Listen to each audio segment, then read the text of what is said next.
Brosis YouTube channel. This is the KCJC Sports Talk. My name is Ken Connell. And first, I want to say thanks to our audience, wherever you are, for watching our program. We want to say thanks to all of you who have subscribed and shared to the program. Today, we have a special guest on our program. She is none other than Miss Leandra Campbell.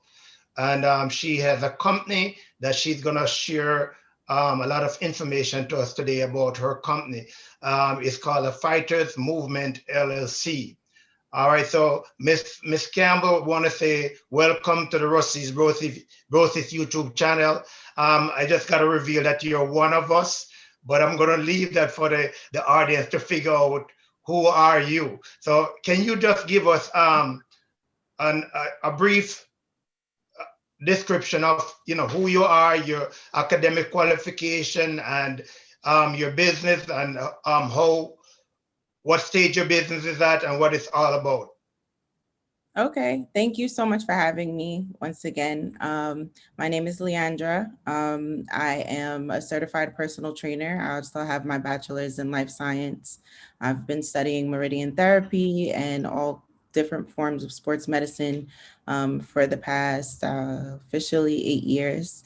I've also ran track all throughout high school, but mainly most of my focus is on holistic therapy and rehab therapy, such as EFT tapping therapy and sports medicine meridian therapy. Okay, so based on the field that you're in, can you give us an idea of why you was attracted to this field, and briefly give us an idea of what your mission is? I think so. Originally, fighter movement kind of just came about because there were a lot of things that I was experiencing in my own personal life that I kind of used those tools and were able to try to translate those tools to other people who may find them useful. So I think that I use those things as far as like working out, and they kind of just came to me. Like I was involved with so many different activities. I was originally a math major that wasn't working out. Not that I wasn't getting great grades, I was getting great grades. It just didn't feel like the right fit. I started working in a sports medicine office and it seemed like the right fit. I was great at it.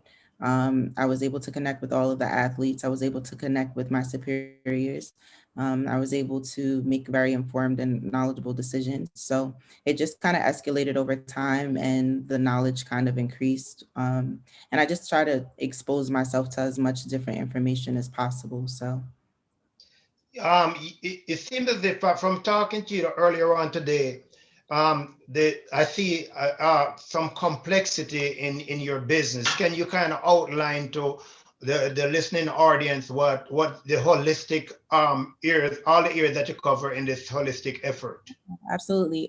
So personally, I've recovered from a concussion. So I use different things like EFT tapping therapy, and I decided to incorporate that into what I do. So I try to coach the 7 dimensions of wellness. So the 7 dimensions of wellness really just is a basic way of teaching people how to balance all forms of wellness, because a lot of people just think that wellness has to do with a healthy diet and going to exercise on a regular basis, but it has so much more to do with everything, and they all work together collectively. So to break it down, it's physical and nutritional wellness, environmental wellness, excuse me, intellectual and creative wellness, financial and occupational wellness, social and cultural wellness, spiritual wellness. And then we try to just recycle and evolve in all areas of wellness as many ways as we can. So I try to pull different resources together, different tools together to try to teach people how to use those tools to evolve in their own personal life.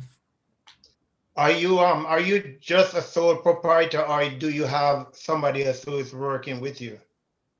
Mainly just me. But what I do specifically is I work with other companies. Okay. So let's say, so I'm not an expert in financial any area of financial wellness. So I can't tell someone, how to improve their credit, but I do know the effects of financial wellness as far as I guess how it will relate to your area of stress or how it reflects on the areas of your life. So ultimately what I try to do is connect people so that way they can evolve, and that way those things kind of level out. So what my strong suit is physical wellness. So which is why I'm certified in personal training and EFT tapping therapy, which is your meridians. And then I also specialize in nutrition, but I try to focus mainly on holistic nutrition. So whatever areas are not my specialties, I kind of draw in and pull in, and then we collaborate to provide services and resources to people who need it. As I listen, again, I think about the whole complexity of your business. So, what really, apart from the unfortunate experience that you had with a concussion, and what really made you want to be a part of this whole sports operation, and not just when it, not just sports science or sports management, but a holistic area? What really made you want to attack that area, considering the complexity of that area? There's such a huge gap between what we're taught in school, and which is another reason why I decided not to continue my education in physical therapy. There's such a huge gap between what's taught in our textbooks and what's actually the foundation of science. Before a lot of these fields were created and were presented to us in sports and in other areas of our lives and different forms of medicine, before those kind of became, I don't want to say this respectfully, but before those became our norm, there were other forms of science that were more holistic, which is what we call holistic now. We're kind of working our way back to what was originally the foundation of what we consider science and physical therapy and all those different medicines. So I'm trying to tap in and introduce those areas to what is our reality now, because it's very important. I'm trying to fill that gap because we don't need a lot of the medicines that are ultimately making us sicker.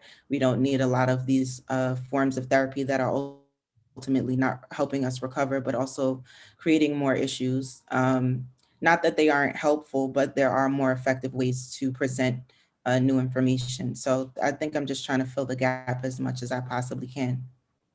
Okay, we're going to get a little bit more specific, but so in order to get a bit more specific, I want you to tell us more about your knowledge on sports sciences and sports management. Okay, so as far as sports management goes, I feel in my experience, I've noticed that we're kind of more pushed, I guess, or encouraged to follow a certain form of recovery and a certain form of practice. Ultimately, this doesn't promote optimal health, really. I try to promote the quality and quantity of life, which ultimately allows your body to function at its greatest capacity, as well as allows you to live a lot longer. And as far as sports science goes, I think I'm just more knowledgeable as far as kinesiology goes, the connection between food, energy, and your body, things like meditation and the chemical connections that happen in your body and in your biology on a day-to-day basis, the reflection on deep breathing and meditation, things like that. Good. I'm glad you touched on meditation, because I was getting right there. We a part of what we do on this program is that we try to see how many areas are out there that are not being implemented in sports Yeah. to get the maximum performance from your athlete. What's the relationship between meditation and maximum performance of an athlete So or of a client? I'm sorry. Or of a client, because I know you don't only deal with athletes, you have clients also who are not really athletes, who just want to be involved in a program for health and wellness sake, right? Yes, a lot of also some of my clients have worked with people who have tried to recover. So my most recent client was actually, unfortunately, he ended up in an unfortunate situation where he got shot in his back and he was told that he would never be able to walk again. But after 8 sessions, we were able to get him physically up and walking and moving. Um, oh yeah. So this was able to happen because of the knowledge that I've accumulated over time. And of course, I pray a lot. But a lot of that knowledge has accumulated over time and allowed me to suggest and to implement certain things. So I changed the way that my clients eat.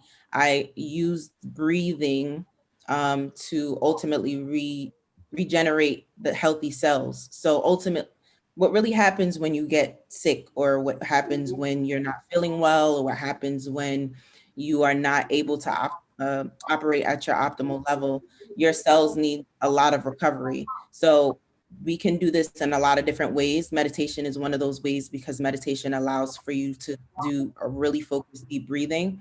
This deep breathing allows you to recover certain cells, and it also allows for new cells to be born.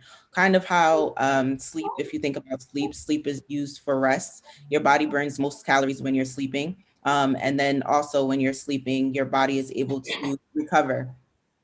So I use a lot of this deep breathing and meditation. I use grounding, which is the connection of your body and nature, which ultimately provides a certain level of energy and promotes a channel of energy that allows your body to recover and operate at its optimal level.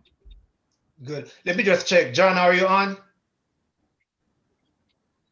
Okay, we'll continue. Yeah, so Hi, hello. Yeah, yes, hi. your camera is still off. Yeah, just a minute. Yeah, I'm listening to you though. Go ahead. I'm just trying to get it started out. Okay, okay, good. So, Miss Campbell, I just want to kind of focus on this area that I is have a of quick so much internet issue. interest to me. It's pretty much something that we might do in the field of training as it relates to athletics, but I don't know if it's explored enough. Mhm. So tell me, if I was an athlete, let's say a professional athlete, and then I want to employ somebody like you because I want to sort of reach my ceiling as it relates to my performance. Now, tell Yeah. me what would be your plan for me as an athlete, and not only do I want to know the plan, but how frequently would I have to execute this plan in order to achieve maximum or close to maximum performance level? So I'm going to break down exactly how I work. And I think it's very important for people to understand this because it's honestly the key. I've seen so many different programs work in multiple different ways, and as successful as they are, this is the pretty much the foundation of what everybody is teaching and what everyone is learning. Consistency is everything. So whatever daily habits you create for yourself is everything. So once I mastered a routine, and mastering a routine doesn't necessarily mean that you have to do those things at the exact same time every single day. It Okay, just that you are conditioning yourself to discipline yourself, and discipline is ultimately when you give yourself a command and you obey it, right? So if I wake up in the morning and I say, okay, I know that my body needs to work out, I want to be able to condition my body to a point where it craves working out. So with mastering consistency and building a routine and building a structure that your body is craving what's better for it, you ultimately provide it with all the information and the knowledge and the opportunity to practice those habits to do so. So let's just say with physical and nutritional wellness, if I want to implement a program with you, I would say we need to get back to the foundation of your physical and nutritional wellness. What is your current nutrition like? What have you been eating for the past 10 years? How did you grow up eating? How are those foods affecting your health today? How will they affect your health in the next 10 years? What are your deficiencies? How do we now have to reprogram your body based on what I'm going to give you to eat to make sure that you don't create any more deficiency? Iron is really the main source of optimal health. And a lot of times we see protein all over the place, and that's honestly not the case. So for anybody reading this protein or listening to this, protein is important, but iron is the source of life. Um, as far as physical wellness goes, deep breathing is very important. That's why yoga and meditation are so important. Yes, exercise does allow you to perform at an optimal level. But the reason why athletes like, I think his name is Miles Turner, I think he plays for Indiana. He's been doing yoga for years. And the reason why is, and at first, most athletes, especially if you're 6 foot, 7 foot, you're going to think that it's a joke. But once you realize the focus that it takes and the energy and the discipline that it takes your body, the deep breathing that your body experiences ultimately allows you to operate at an optimal level, because you're now exercising those muscles in a way that you never have before. There are so small muscles that we don't focus on. And when we take the time to really hone in and channel into our bodies, it allows us to explore our abilities better than we probably otherwise would have. Okay, so I can see from what you're saying that one of your areas of high focus, even though it's a holistic program, would be fueling your body, right? Because that pretty much is the foundation on which everything else is going to be built, right? Absolutely. Okay, so at what, because I want to help your business venture also. That's one of the main reasons why I wanted you on our program, because I want to see if we can see. So in certain, if I go back to athletics, in certain events in athletics, it demands some level of that kind of meditation or focus, or bringing back your mind to the center of focus. For example, if you're doing high jump, any other jumps, whether it's a vertical jump or horizontal jump, usually you see the athlete, they'll stop for a moment, they'll do their preparation, but you see where they get into a zone. All right. Yes. So then my question to you is, would it be possible for somebody to say employ you as an individual to determine what amount of time would each person require in order to get that level of focus in order to execute the jumps properly? Absolutely, because everything is all about measuring habits and time. So let's just say you're trying to improve on one specific area. So let's just say one of my clients who was training because they wanted to do, I believe, no, she was going to the Navy. Sorry, there was another police officer. But there's certain levels, there's certain tests that you have to take before you're able to do these things. Like you have to have these prerequisites, right? So you have to be able to perform a certain number of push-ups. You have to be able to perform a certain number of pull-ups. You have to be able to run a mile underneath a certain amount of time, right? So all of these performance-based things require you to pay attention to where you are now. And then what I ultimately do is I put you through a series of fitness assessments, which you do virtually. You can also look a lot of these assessments up online, but basically what a fitness assessment allows you to do is to see exactly where your body is, even if it's not that specific activity. So let's just say a high jump. I would need to see where your lower body strength is without engaging your upper body strength. So that way I know exactly how much I need to channel that amount of energy into your lower body strength and exactly how much I need to pour into your upper body strength. So as much as these things are connected, it's very important to separate them first and then break them down in order to see how to calculate the best way to optimize that movement. So let's just say when I was helping somebody recover, someone I love recover from a stroke, you have to see where they are. It's almost like a puzzle. You have to see where they are.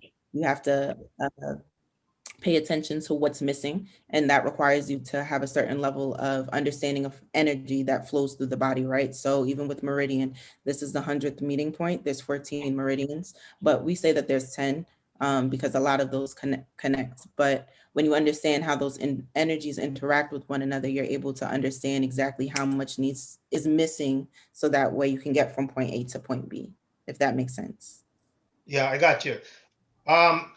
What do you want to accomplish as an entrepreneur, and how do you want to do so with such a diverse? It would seem like you have a diverse clientele. So based on the fact that I believe that you're going to encounter a lot of different individuals, how do you plan to accomplish yourself as an entrepreneur?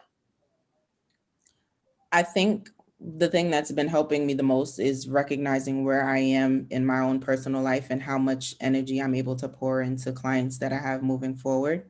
This has been helping me identify exactly what kind of clientele I can work with, because different clients require certain tools. They require certain sides of my brain, if that makes sense. They require a certain level of attention. So because I'm so flexible in my knowledge in so many different areas, and I'm still learning and growing every day. I think I take the time to see, I do what is called an assessment. So I see exactly where they are as far as their stress levels, how they're eating in their personal life, how much they're sleeping. So I just kind of see what's needed. Do I need to do recovery? Do I need to do performance? Do I need to do weight loss? Do I need to do weight gain? Do I need to completely come into your house and strip your entire fridge and teach you how to go grocery shopping and read labels and understand how to prepare your meals? Do I need to teach you the basics of alkaline diets and how that chemically affects your body? So all of those different things, I think it's helpful for me to kind of sit back, see where my clients are, what exactly they need, and how much energy I'm willing to and have the capacity to pour into them and make sure that it's effective no matter what. So what are your greatest challenges so far in your business? I love that question. I think my greatest challenge so far was setting boundaries, because I poured so much into my clients that I was not taking from myself, but I wasn't pouring as much into myself as I otherwise would have. So once I learned that I was making that mistake, I immediately stopped. And now I'm a lot more, I don't want to say picky, but I'm a lot more picky about the types of clientels that I take, just because I know what I'm capable of and I know what is required of the clients that I attract. And I do believe in attraction, and I do believe in alignment. So because I know what kind of clients I'm going to attract, I know what sacrifices and what level of energy is going to be required of me to perform at the optimal level, so that way my clients get the best results. So Okay, I guess I'm sorry, go ahead. so to answer your question, ultimately, the goal for me is to be a healer and to continue to learn and grow and pour into people as much as I possibly can. That's what my duty is, with all of this knowledge. It's not like it's just here for me to use on myself. So as much as I learn, I try to pour into my clients as much as possible. So as many healing tools as I learn, it's very important for me to pour into as many clients as I can in the most effective way. Okay, so one word that you mentioned a while ago, or that was in your sentence that I want to talk about is where are you as it relates to the life cycle of your business? Are you at the introductory stage, or are you at the growth stage, or what? No, I've been doing this for the past 2-3 years now. So the beginning stages are over, thankfully. They were very rough, but it was definitely worth it. I learned so much, but now I understand my power so much more. And I understand that I no longer can be my only employee. I am definitely the product or service, right? So like in sports, that athlete is the product. It's not whoever that athlete is signed to, they're going to want to make sure that they're getting the most for their money. So they're not just going to send you to any holistic healer. They're not just going to send you to any medical specialist. They're going to send you to the best. They're going to send you to somebody who's qualified. They're going to send you to somebody who knows what they're talking about and could qualify what they're talking about. So same for me. I'm going to show up for myself. I'm going to show up for my business, but I can't do that being an employee. So that's where my business is right now. It's shifting gears, which is great.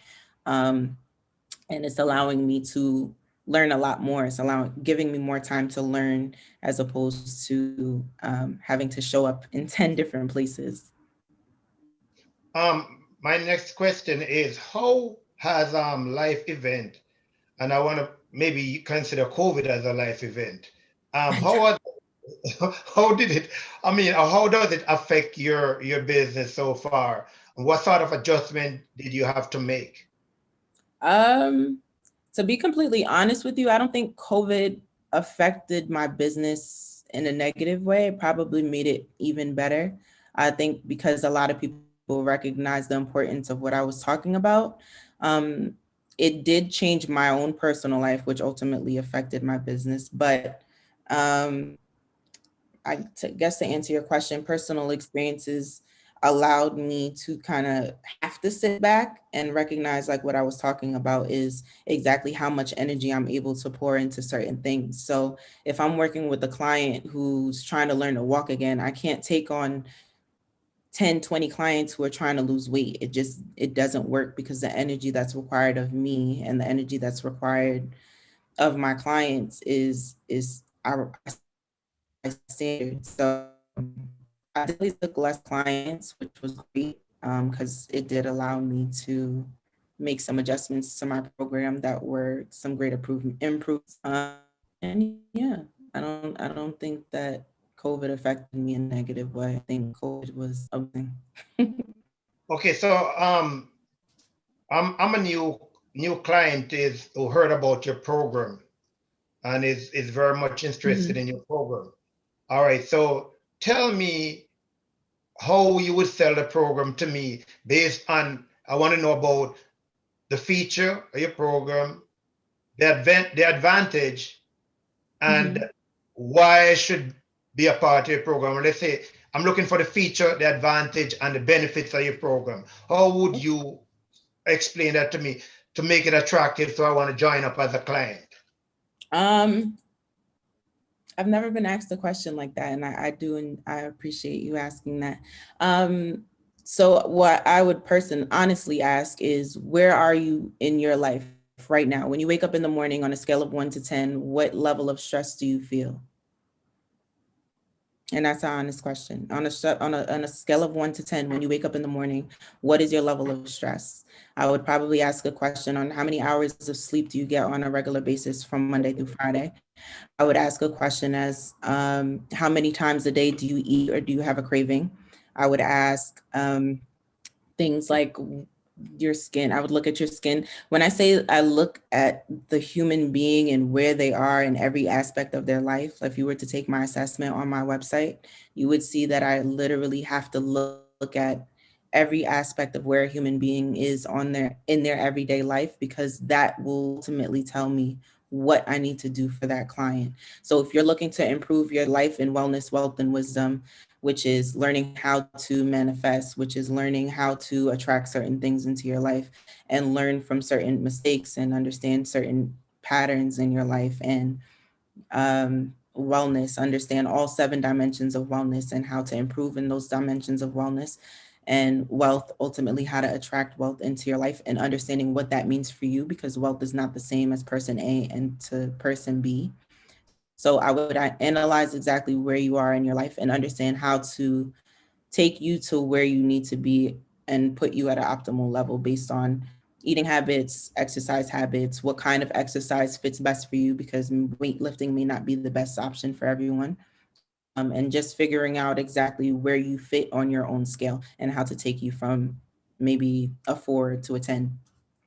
Okay, good. So as you relate with your clients or as you work with your client, can you explain for me what area would you consider to be the most overlooked area as you relate with your clients? Um, the power of meditation, to be honest with you. I've been implementing a lot of EFT, which is emotional freedom tapping therapy, which still allows you to meditate, but it's a little bit more, I use it as guided meditation. And it's kind of not what the original intention was. But like I was telling you before, as far as textbook goes, because I've gotten both worlds, I've worked in textbook, I've worked in physical therapy offices, I've worked in meridian therapy offices, I've worked with holistic healers. But the biggest gap is the understanding of how to use meditation, and that it isn't the same for every human being, and how to manipulate your own healing powers, because we all have them. Understanding how to channel your own energy. So that's what EFT tapping therapy ultimately teaches you how to do. So I've been implementing that a lot because it's getting people to understand exactly what I'm trying to articulate. Mhm. You know, it's kind of jaw dropping to me sometimes when I see the amount of areas that can further improve, like I said before, performance or health and wellness that people do not focus on, like you mentioned, the meditation part of it and so forth. And it's not just a means of getting your circulation flowing properly and your the blood working properly in your head, but it's also a way of allowing your body to sort of we talk about the respiratory system is a way of getting your body to kind of function the right way as it relates to the oxygen going in your blood and passing on to the various parts of your body to get your body to function properly. I guess what I'm getting at is if people don't get very conscious of this, then you're actually not getting as much as you're supposed to get from, for example, training.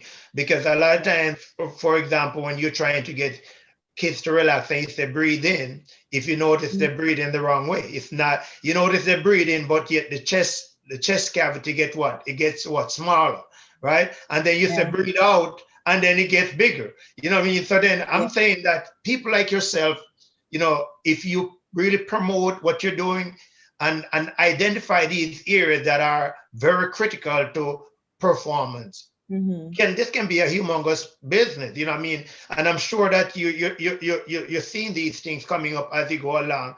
So these are some of the areas that I see that there is not a lot of focus on, the detail about why it's important to meditate, how does it benefit you as an athlete, and so forth. And so I really want to compliment you for taking up this challenge, because it's very complex. And for you to be dealing with all of these areas at the same time, it definitely is a lot of challenge, because you're going to see a lot of different individuals, like I said before. So we have on the forum, I have my co-host, Mr. John Campbell. So John, we'll go. I'll allow John to go ahead and ask, because I saw some of his questions and I really loved them. So I do have some more questions, but I want to, be very courteous to my co-host and allow him to ask some of his questions. John, you have some questions for Miss Campbell? Your mic is muted. Your mic.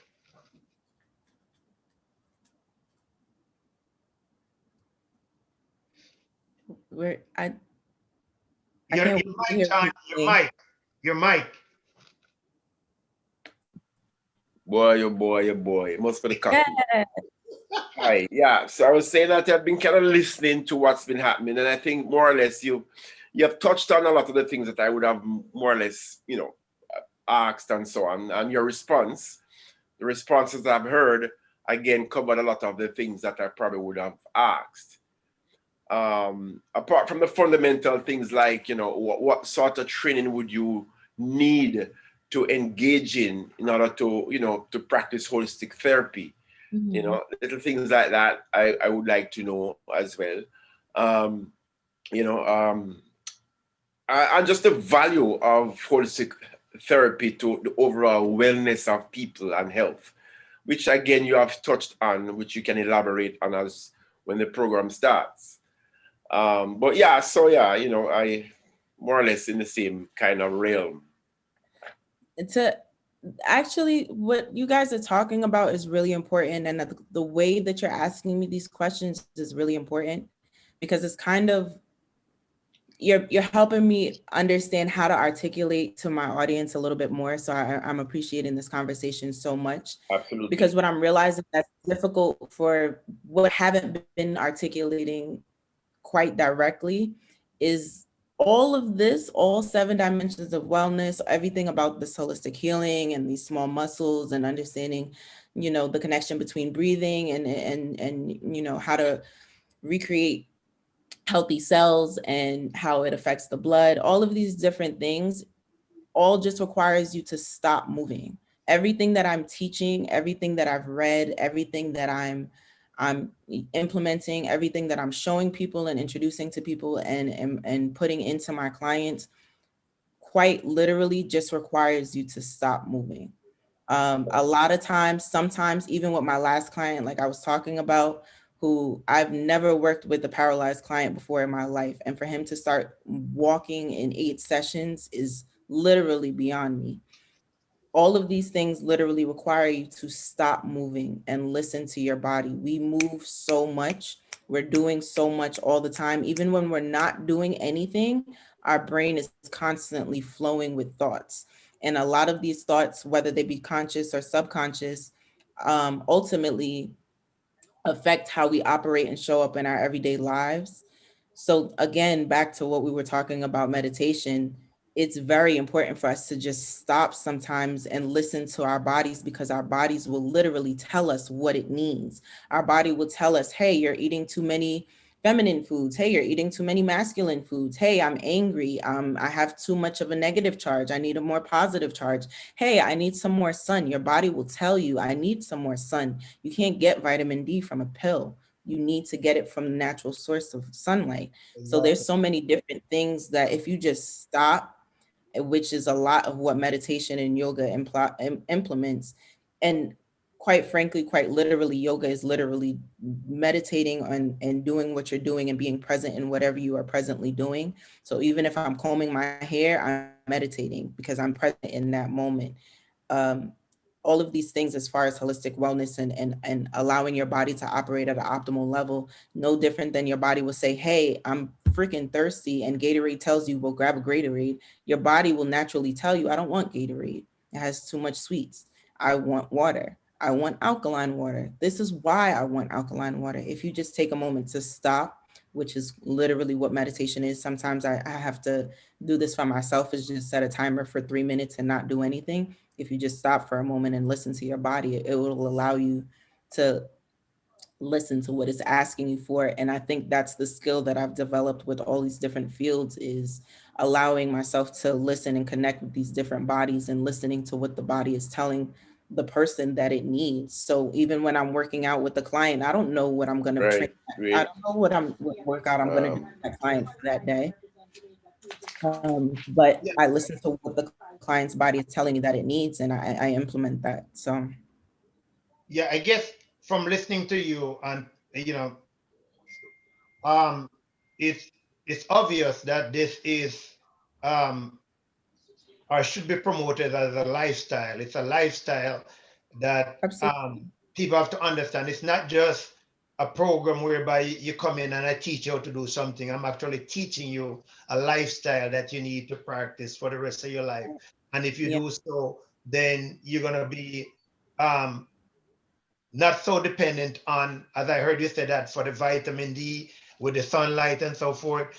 That's very important to me right there, because many people do not know that you should spend some time in the sun, because that's the main source of vitamin D and so forth. So I'm glad you said that, because there's so much dependence on supplements, and dietary supplement, and people believe in supplement more than they believe in a natural form of nutrient that the body really needs. Some people believe in it. They have so much confidence in it. So I'm glad you pointed that out. If not just just that one area can make a difference. So then this is pretty much a lifestyle. Any question, John? No, I'm quite fine. Just what time are we supposed to go on now? Pardon me? Is there a change in the time that we go on live?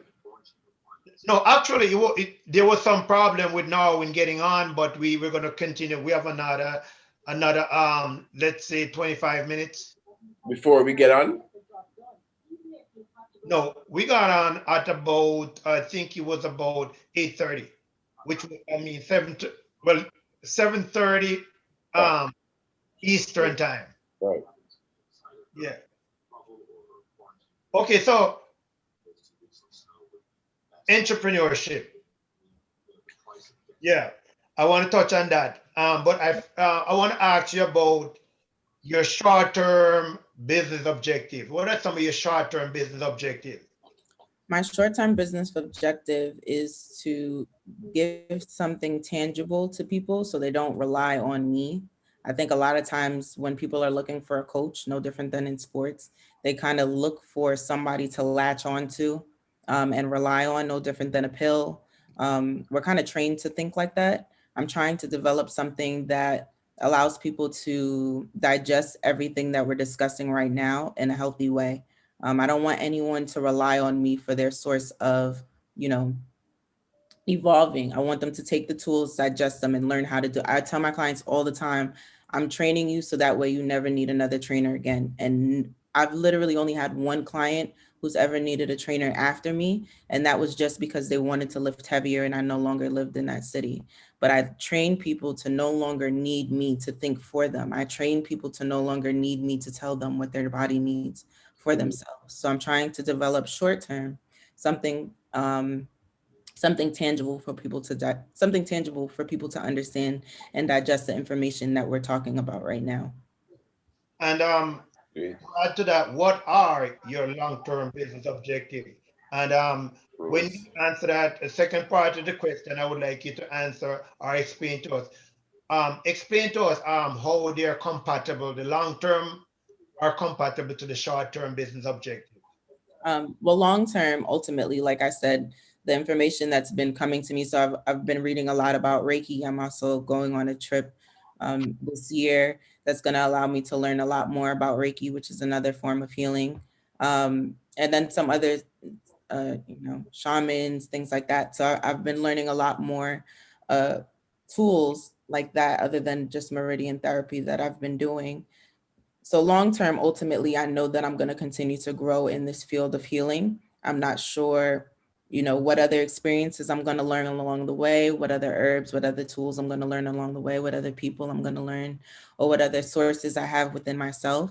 But ultimately, long term, I would love to teach all of this that I've learned. I'm going to continue to use the 7 dimensions of wellness because I feel like it's the easiest way to communicate what we're discussing right now with people. It's because people are able to to digest different sections way more easily. Right.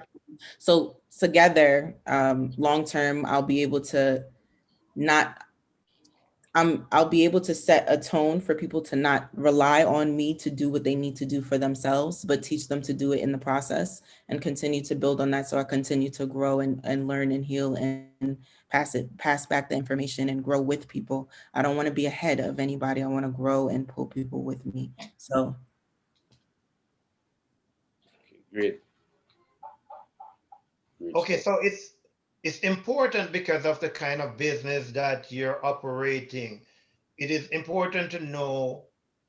Um, some people are going to say, "Well, you should know the answer to that." No, I don't know the answer to the question I'm going to ask because it's a service business that you have. So, what is your personal objectives as an entrepreneur, or what are your personal objectives as an entrepreneur?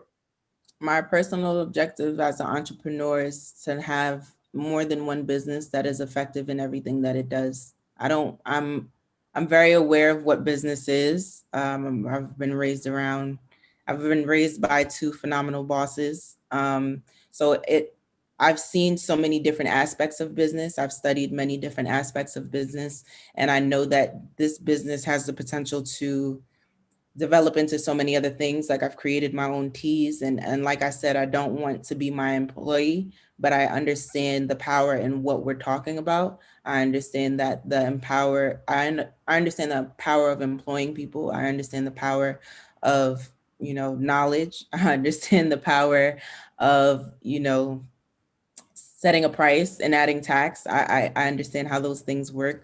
So ultimately, as far as business goes, I know that I'm going to have um, multiple international businesses ultimately. And so far, my business has grown way quicker than I anticipated. I didn't really have any goals when I first started. People kind of know what I'm talking about. I'm now able to value it myself and add tax. So let me ask this. In your estimation, would you say therefore that holistic therapy is indeed a marketable product, that there is indeed a demand for this kind of intervention out there among persons? Absolutely.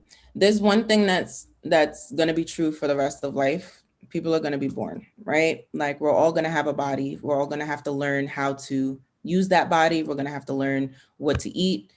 Somebody teaches you what to eat. You watch it on TV, you hear it on the radio, your parents teach you when you're young. These kinds of information are always out and about. So whatever's marketed to you is called behavioral science. I can literally sell you anything just because that's what I want to sell you. Behavioral science is very real. It allows to function in society the way that, you know, whoever sits in those offices and decides that, hey, I want to sell protein and make protein, then that's the next hot product. They do so. So as long as I know this information and I know what's good for us, is that's what I'm going to continue to promote. And as long as I understand and have the right people with me, I know that it's possible because it's been done. There are things that are good for us that's been sold, but it's also been marketed for the benefit of that business holder. So because I know the value in what I'm doing, I'm not going to add tax for my own benefit at your health's expense. That's just me personally. It's very interesting because I'm here thinking about the different should I not class, but perhaps the different ethnicities, different races of people. And what is coming out of what you're saying is that regardless of our differences, there remains some crucial innate needs that your profession or what you practice can unearth or can make better. Do you find that working with different people, and we are into this black and white, whatever that is, thing now, but do you find a different approach or different rate or level of acceptance from these ethnicities? Like I said, and I did a podcast while COVID was happening because we discussed a lot of these issues. It's called Hide Something from a Negro, because you know that they always say, if you want to hide something from a Negro, put it in a book. Exactly, because most times we're not going to pick up a book and read it. So unfortunately, that's still true today. But there are a lot of people who do read and do have a lot of this knowledge and information that we all have sitting here talking about today. So ultimately, yes, there is a huge difference, and that goes a lot into what I was talking about as far as behavioral science. They don't want you to have a connection to your food. They don't want you to know how to grow your own herbs. They don't want you to know that the dandelion that's growing in front of your grandma's yard is probably the healthiest thing for you to put into your body. They don't want you to know that when you're walking down the street in the hood, that there's herbs that literally grow in your yard that you pull out and they're weeds, but they're actually good for you. They don't want you to know that these are things that are accessible to you. They don't want you to know anything about your culture. And that's just ultimately what behavioral science is. But because we are picking up books and because we are taking initiatives to have conversations and ask questions like this, that knowledge is now going to be more welcomed because there's room and platforms like this that make you want to learn more, because you'd be ignorant to ignore it. It's in your face. So if you ignore it and you continue to drink that gallon of milk because you like milk, knowing that it's bad for you, knowing that it builds up mucus, knowing that a lot of it is bleached pus, that's on you. Very interesting you should mention that, because as you I'm here thinking about the sports person, the athlete, and his connection with holistic therapy. But in reading up on this, the term quality of life versus quantity of life emerges. And I really wanted to shed some light rather on a differentiation between the quality of life, as you would put it, and the quantity of life. How would you differentiate, in regards to our general being, I'm smiling because it makes me think of this question that somebody asked me. Actually, the beginning of this year, they asked me, would you rather live another 50 years or would you rather $50,000? Which one would you say? Me? Yeah, would you rather live another 50 years or would you rather $50,000? Oh, I'd rather live forever. Me too. Everybody has a different answer to that. So there's people that I've met that would rather take the $50,000 because they don't understand the value in life. There's value in the breath that we breathe at every single moment. There's value in the energy that runs through our body is literally currency. It's literally, we think about currency as change, as quarters, as dollar bills, but quite frankly, the most expensive and most valuable form of currency that we have runs through our body. So one thing is true, people are going to continue to live and people are going to continue to die. But what you do with that time that you have is your quality of life. And to improve your quality of life is to pour into those 7 dimensions of wellness, is to build on your physical and nutritional wellness. It is to build on your environmental wellness and have literally that physical connection with the earth, because it literally puts, there are channels in your body that it sends energy through your system. It allows you to operate on an optimal level. All of these different things on a spiritual level, all of these things that we have access to, we're here to live for a reason. Now, the quantity of life, you can live a long time depending on how you value the quality of your life. If the quality of your life is how much money you make, you miss the mark. Because at the end of the day, you could be born rich. Then what are you living for? How are you going to view your life? And how are you now going to pour into? To me, the most valuable thing in this life is making sure that our children have a better understanding of what it is that they have access to. Because at the end of the day, if I can't build a school and children don't understand things that I didn't know when I was their age, but I made $50,000 in my lifetime and I died and they didn't learn anything that I learned, I failed. That's just my opinion, and everybody doesn't live like that, and that's okay, because there's enough of us on this earth to do so. But the quality of life is your decision. The quality of life is how you live that life, how you pour into all those 7 dimensions of wellness, what you leave, what you pull into your body, how you use your energy. And the quantity of your life is quite literally the number of years that you live. How long are you going to live? And why did you live those amount of years? And not just because God said so, or because that was your time, or did you do everything possible to pour into yourself and pour into your body? Did you listen to your body? Your body could have been telling you that you were sick 20 years ago and your doctor didn't notice until you were damn near 70 years old. But if we take the time to listen to our bodies, we would know these things. So that's the difference. Okay, well, great. I admire your eloquence in answering that, because was it about 2 programs ago we had on board a psychologist. Oh, cool. Oh, I think I saw that. Right, and we actually touched on quite a few things that you have been pronouncing on, and one of the things that he spoke about was the need for visualization with the athlete. And having listened to you again, you did again speak about the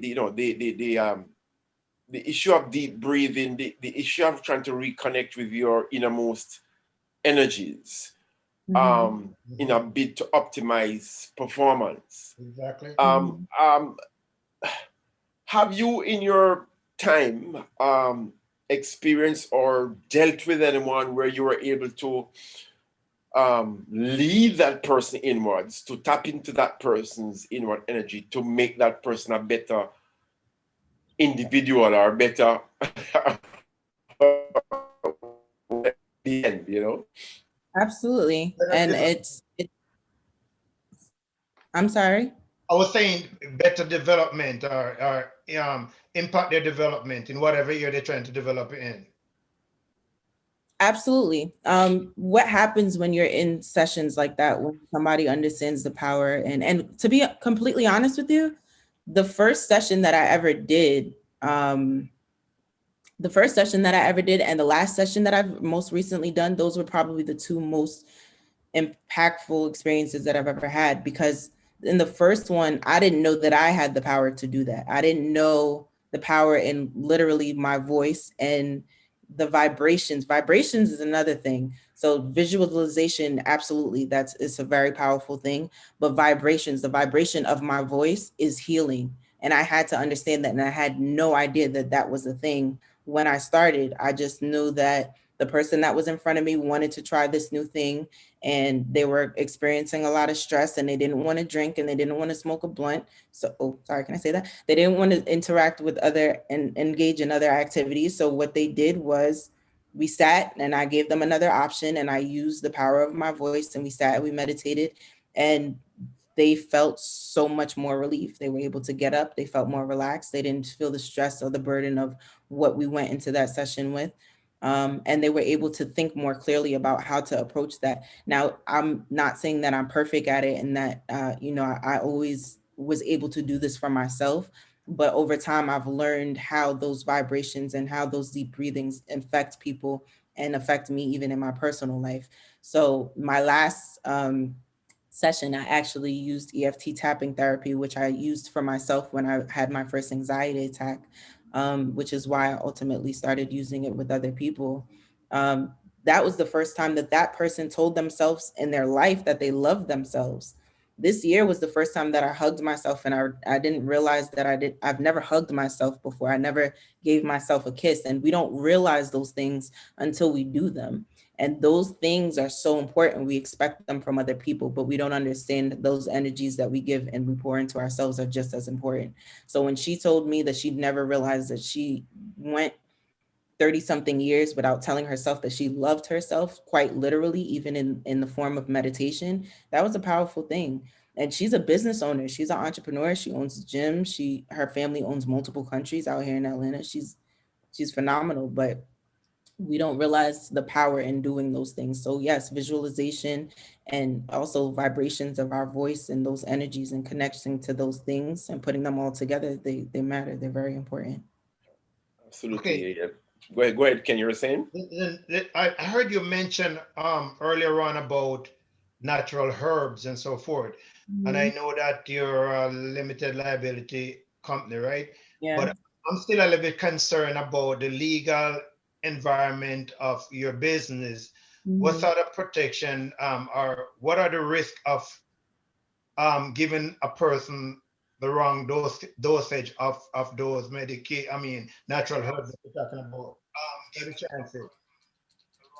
To be quite literal, I do make my own herbal compounds, but I try to, it's not like I sell them on my site. I give them to people who are close to me, and I do make sure that my clients are completely aware. And anytime you work with me, you sign a contract. That's one, because I don't do liabilities.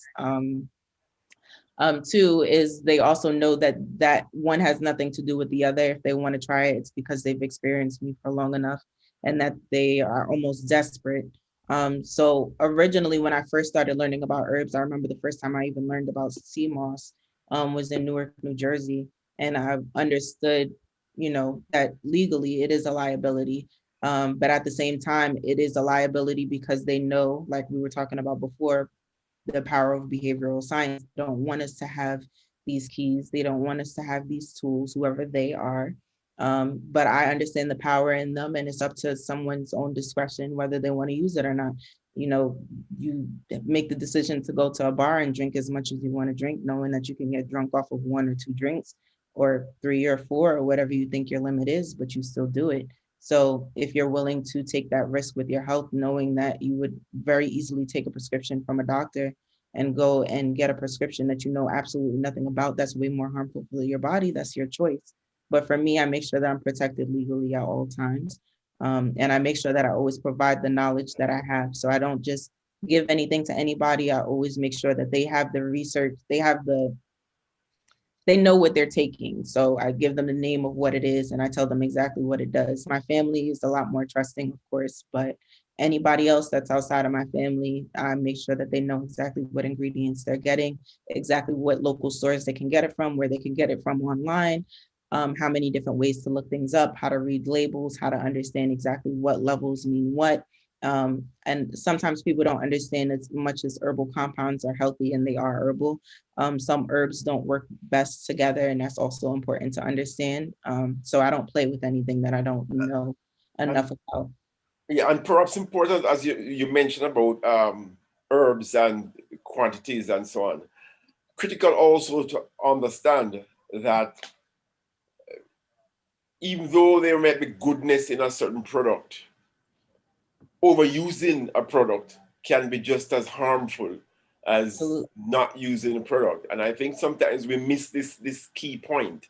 It's as if it's good, then drink as much of it or eat as much Yeah. as you can, when it's not Yes. necessarily. So, in other words, too much vitamin E can kill you, you know, too much of anything. And I recall one practitioner, again, holistic practitioner, underscoring the importance of limitations, or knowing your limits in almost, you know, in almost everything. Too much tea, too much Absolutely. coffee, too much water can lead to water Yes. intoxication. You can actually get sick. Yeah. All right. So Literally. these little things are important. But I want to just quickly, somebody online is saying that Giselle Hunt, her name is, and she's saying here that I struggle with meditation too. I find I have to do something sort of active and repetitive to meditate. And I guess that my follow-up question is meditation instinctive? Is it something you have to learn? Or is it instinctive? Because being quiet, shutting up and being quiet is not necessarily mean that you're meditating. Your mind could be still enough in a state of flux and confusion, even though you're shutting up your mouth. But yeah, Yes. so yeah, you know, yeah, I'm throwing that out again just for commentary. You know, what Meditation is instinctive, or is it learned? You know, meditation is a practice that comes natural to us. It is instinctive, but it is like anything else that we do. It is a practice. When you're a baby, it's not like you want to walk. You have the feeling in your body that, hey, I want to perform this thing, but you're not exactly how to do it. But once you start the practice of doing it, it becomes a repetitive habit. It's this exact same thing with meditation. So like I was saying before, if we take the time to stay still, which in our life, our entire lives, there's so much going on. There's so many different distractions. There's so many different things that we can be thinking about, so many different colors that pop up in our brain when our eyes are closed. Literally, naturally, if we take the time to literally stay still, if we don't play that music, if we don't answer the phone, if we put our phone away, our body, when you turn on the shower, you turn the lights off, your body wants quiet sometimes. Your body wants you to be still. Your body wants you to quiet its mind. And as difficult as that has become for us over these past few decades, over these past few centuries, it is an instinctive habit, but it does require a lot more effort and a lot more practice because of the environments that we've been placed in over time.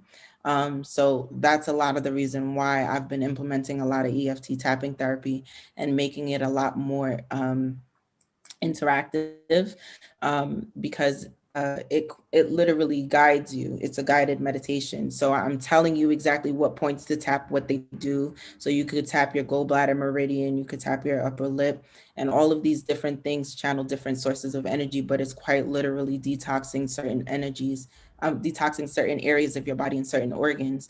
But it is a practice that takes time. But like I said, sometimes even I have to just turn my phone on a timer for 3 minutes and just sit there. I don't grab my mat all the time and sit in the mat and sit in the sun and cross my legs and fold my fingers. Sometimes I sit up in bed and I say, I need to meditate. I put my timer on for 3 minutes and I shut up. And sometimes that's all it takes. Or sometimes I just go, okay, there's a lot going on. My brain won't shut up. But in this moment, I'm going to be present. And that is literally what meditation is. It is being present in that moment, even if you're doing something. You know, I find that especially in these times, in this current era of viruses and politics and so on, the areas are abuzz with information. Yeah. And people, I find, become glued to their devices, to their phones, as I am. Well, not so much, but become glued to their phones. I read recently in an article that is particularly with kids now, that it can lead to the underdevelopment of their brains, especially young kids, to the point where it impacts negatively on how they learn other things, you know, in terms of their reading skills and their social skills and so on.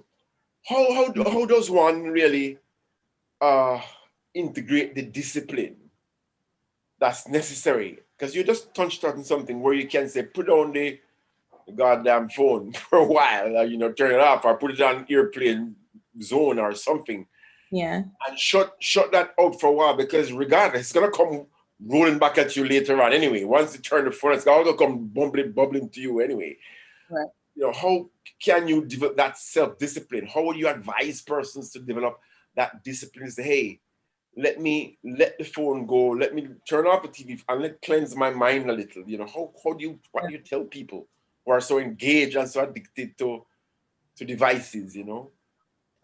Yeah, like I was saying, you have to want to. It has to be, your body will tell you that you're at the point where your body will force you to put the phone down. Your body will force you to turn that TV Well, let off. me stop you there, because again, I don't think so, because there's such a thing called, is it addiction is the word? I'm not sure, or dependency is the word. It is addiction. Literally, where people don't even know.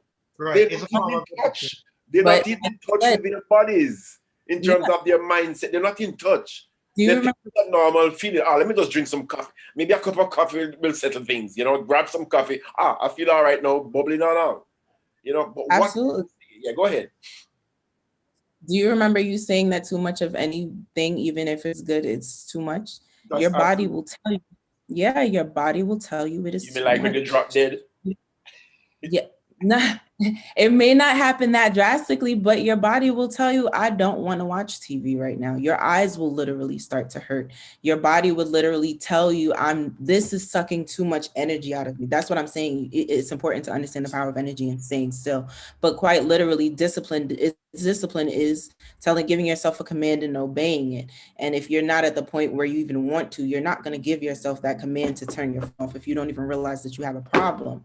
But like I was saying before, mastering consistency and developing a routine is very important. So if you have a goal to be a millionaire at a certain time, but you're still having the same habit of being on your phone all the time, and it's not making you the $1 million that you wanted to make 3 years ago, at some point you're going to realize, okay, so one of my habits have to change. Let me try this. And so to answer your question quite directly, if you want to be more disciplined, you have to give yourself the command to want to do that. You have to give yourself the command to put the phone down, and you have to condition yourself to do so. So even if you don't the first time, you make sure that you do the second time. If you don't the second time, you give yourself some form of incentive to do so the third time. You say, okay, I'm going to delete Instagram off my phone because that's clearly what I spend the most of my time using. I'm going to delete this app off of my phone because that's clearly what I spend most of my time using. Or when it's dead, you don't put it back on the charger until you complete what you needed to do. You set certain incentives to make sure that you do or you perform the behavior that you commanded yourself to do so. And if you can't tell yourself to do something, but you listen to your boss or you listen to somebody else who tells you to do something, then you have a problem. So what I'm hearing but there, that's all about. Absolutely. What I'm hearing from you though is the importance of, first of all, awareness, self-awareness. Yes. You got to be aware that you are being bombarded by negative stimuli. You got to be aware of that. And then secondly, having had the awareness, then the wherewithal or the will, should I say, to tell yourself to change modes. And it's not the easiest for most of us. It's deep, you know. And I dare say that we still grind along, and suddenly you end up, you ignore the impulses, you ignore the feedback, and then you end up with other kind of chronic issues that maybe heart issues, maybe even psychological issues, and all kind of strange issues. When you go to the doctor says, hey, you have this, you know, and you've been developing this over the years, you know. So I guess I'm saying the issue of awareness is key, you know. How to pick on the cues that your body gives you and not ignore them. Yes, you know, you have to spend time. So you have to know yourself. So you really have to know yourself. You have to spend time to know yourself. We change so much. Our cells literally change in our sleep. We change so much. This idea of knowing yourself is literally, if you study biology, it almost doesn't exist because we change so frequently. And the thing is like I was saying before, and that's why meditation and taking the time to just do some deep breathing is so important, because just being present in that moment is what's the most important. So like I said, sometimes you're not going to want to reach for that phone, and you have to say, why don't I want to reach for my phone? Like, I kind of want to, but I didn't. That's weird. Pay attention to that, pour into that, own into that, and your body will, you'll start to learn different things. You'll start to pay attention to different habits when you put yourself in different environments. That's why we talk about environmental wellness. When you put yourself in different settings and when you're in different circumstances, you weren't the same person that you are now, where because you're in a completely different circumstance than you were 3 years ago, a year ago, 10 years ago. Your life is different. So you behave and you react and you digest that information differently, you perform differently, you respond to situations differently, you show up in your relationships differently. And a lot of that comes from just taking the time to just be still sometimes and shut up. A lot of times we always try to listen, but we're not really listening. Or a lot of times we're trying to get something done, but we're not doing anything. A lot of people, we pay for so many things, but we don't really pay for things that matter. You know what I mean? Like time is so valuable, so priceless. Ken and I have been talking over the past weeks or so of how to best how a sports person, an athlete, can optimize his or her performance in any given event or any given sport. Right. That last bit of excellence that of greatness that person can squeeze out of themselves. What would you advise? Here's a person who's preparing for an upcoming event. What could you, in a nutshell, advise this person in terms of, they're training hard and they're training and so on, but training is one thing, but your mental set is another thing. Yeah.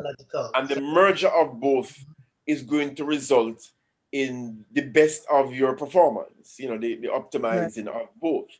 What would you say to me, an athlete, and I'm, training every day, and what would you say to me in terms of optimizing my performance, enhancing my performance down the line, when the time comes? What would you say to me in terms of my preparation? You don't need to listen to anybody else. Listen to yourself. That's the only thing that I would ever say, is just be still. And the answer is already in you. You are the product, you are the athlete, you are the performer, right? So whatever you're expecting to come out isn't going to come from somebody who has a degree in whatever telling you what it's going to take for you to get there. You have to tune into that. Nobody else can tune into that for you. And you have to find out what it takes to do so. So if that means that you have to step away, you have to step away from your family, you have to step away from your friends and your responsibility, then that's what you need to do, because that mindfulness and that awareness is going to be the only thing that answers to that missing gap and to that missing piece. Much like what you were asking me before, how I want to take my business to the next step, that required me to step back and recognize how much energy I'm pouring into my business and how much energy I'm pouring into myself. And you can't pour from an empty cup. So if you want to take yourself physically to a whole nother level, you have to take a step back and recognize, okay, I feel weak. Why do I feel weak? What do I need? I feel like your body will tell you. It will taste iron. It would literally taste iron. You'll want to crunch on ice, or you'll want to munch on sand. Your body will tell you, hey, I feel very sick. I want something. And you'll start to identify what those things are. And even if you don't have the answers, you'll know to step to somebody and say, hey, my body is telling me this. This is what I want. This is what I need. And you'll be able to give yourself the tools to do so. But if you don't take the time to stop and listen to what your body is telling you, there's no way for you to do so otherwise. You could practice all you want to. You could hire the best coaches all you want to. But unless you have somebody like me who understands how the energy flows throughout your body, you're not going to get there. So you're agreeing then that a sports psychologist is a very useful thing for athletes, teams and athletes, or it's more self-directed, where let me go in a car and meditate? Or do you think there everything is guidance and counseling in terms of learning how to recognize what we spoke about, the Everybody awareness and the channeling? And do you think a sports psychologist attached to your team or so is a useful thing? Everything is useful. Your sports medicine, the person who carries the tape and doesn't know how to use it, they're useful. Everybody on the team is useful.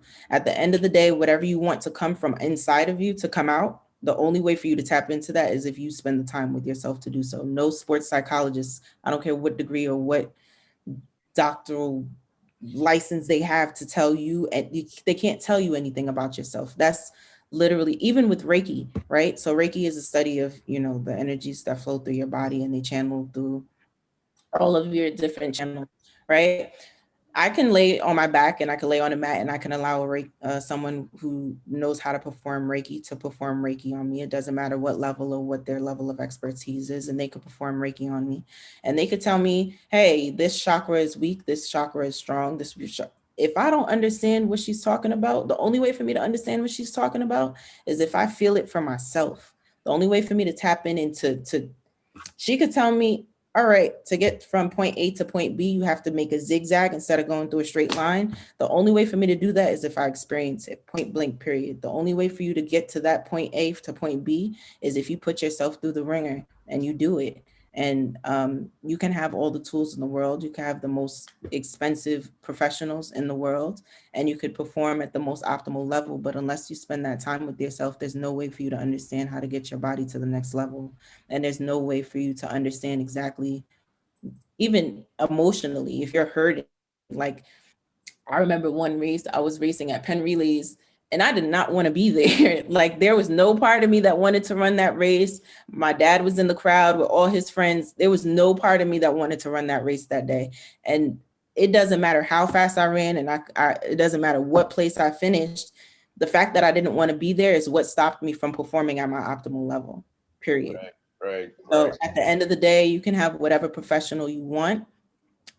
I can teach you as much as I know, but the only way for you to implement those things that anybody is able to teach you or guide you to do, the only way for you to do that is if you spend time with yourself. And I agree with you that it will take you to kind of unlock you.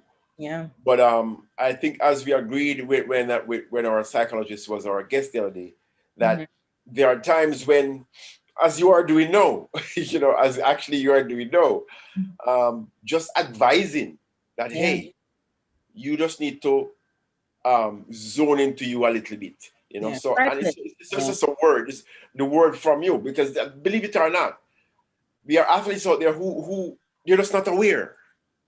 They don't know. They didn't realize that, they're training hard and all that, but they don't know that there's an imbalance in terms of the physical inputs and the psychological, mental inputs.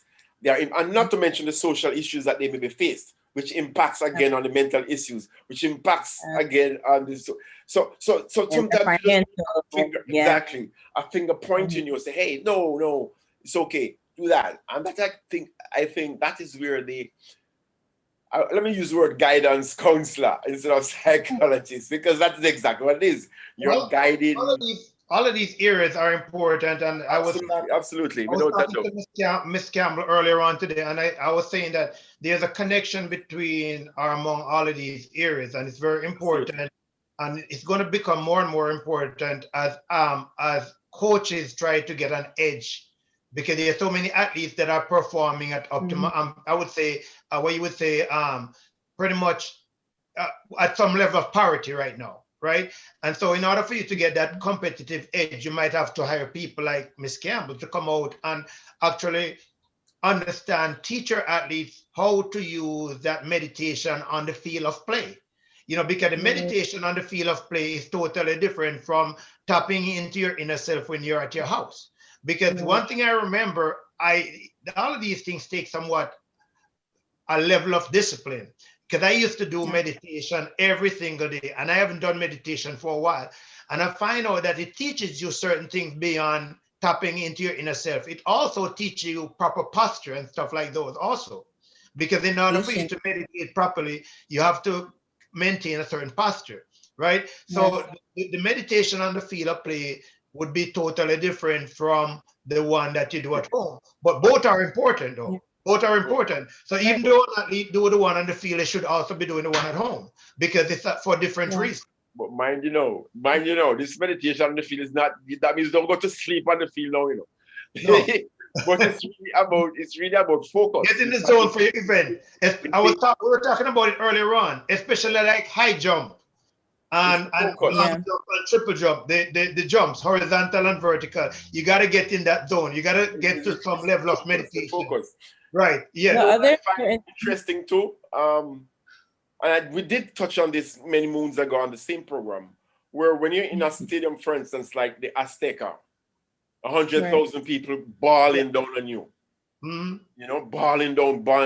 Attitude. And for you to zone that out or put a wall around that and focus and channel your thoughts into doing the task at hand in a good way, that's not easy. You have to practice ahead. You have to have some kind of mental should I say rehearsal or something too. Yeah. And it's hard. What makes it hard is with all those different people is because the power of energy, right? So just much that negative energy can impact him if he allows it to, if he gives it the space to, if he gives it permission to, is the same as those energies. If you're meditating with your team, could ultimately help the team because you're all operating on the same vibration. As much as you practice certain plays, as much as you practice certain things together, if you're sitting in a space where everyone is quiet and no one is speaking and no one can see each other, could you imagine what a team would be like if they all just stop and they're just present all together and they're feeding off of each other's energies and they're feeding off of each other's vibration? What kind of team that would be? I'd love to do a research on meditation in terms of for instance, like in basketball, or even certainly in football, just before the start of They have, what team was that? Oh, I wish I remember what team that was. I studied this maybe 2 years ago. Right. I'm so a lot of teams are doing right now. Not only are various teams doing it, but also in medicine, a lot of doctors are recommending meditation now, as a form of healing. But I got to ask you this question because I heard you said you went to the pen release and then you didn't want to be there. Would you say then that psychological part, which has to do with sports psychology and also meditation, wasn't there? That's probably the reason why you didn't want to do it? Absolutely. I feel if those tools were, a part of my vocabulary, even then it probably would have been different. Absolutely. So if you're presented with certain kinds of information, it's up to you. I mean, maybe at first you might not be interested in it, but the fact that it's presented to you at all, it kind of opens your mind up to new things. But if you're ignorant to it, there's no way for you to, react to it. So yeah, definitely. I have to ask you this one question before we close, because I'm going to ask two questions, but I have to ask this one first. And I want you to be very honest with me, because I know the answer people are looking for, but I want you to be honest with me. Why did you choose to become an entrepreneur? Really? I didn't choose reason why you wanted to be an entrepreneur.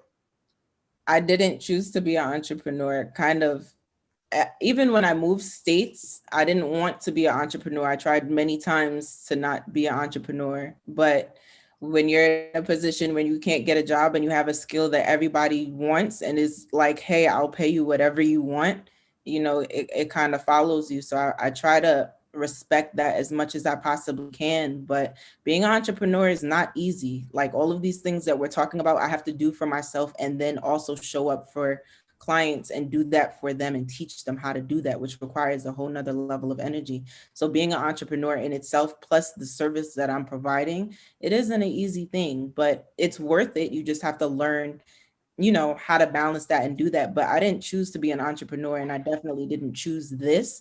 It chose me and I have to respect that and I have to honor that as much as I possibly can, which requires me to spend a lot of time by myself, which I'm learning to love. So it's not to make a profit then, right?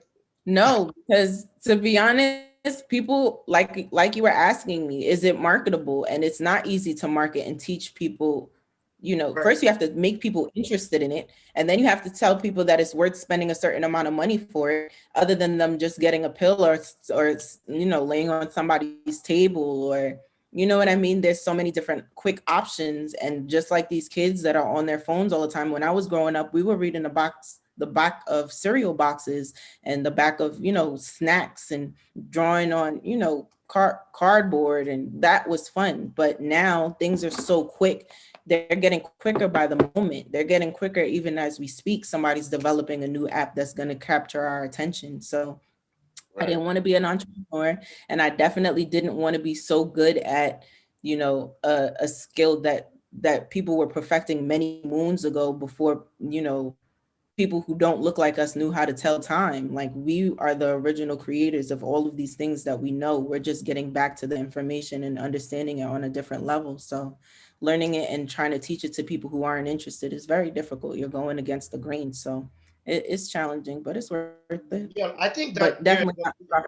I think that there's going to be a payoff, though. You know, a lot of things like these nowadays, even if you go to look for a job nowadays, it's not so much your education and your experience, is what are you bringing into the organization. So what are you bringing into the field that you're in? That is very important. And right now, I want to put in this plug for you, because I say you're part of us. I got to put in this plug. I hope your clients are listening, because I hope your clients realize that this is a one-stop shop where you can learn to develop physically, psychologically, and socially.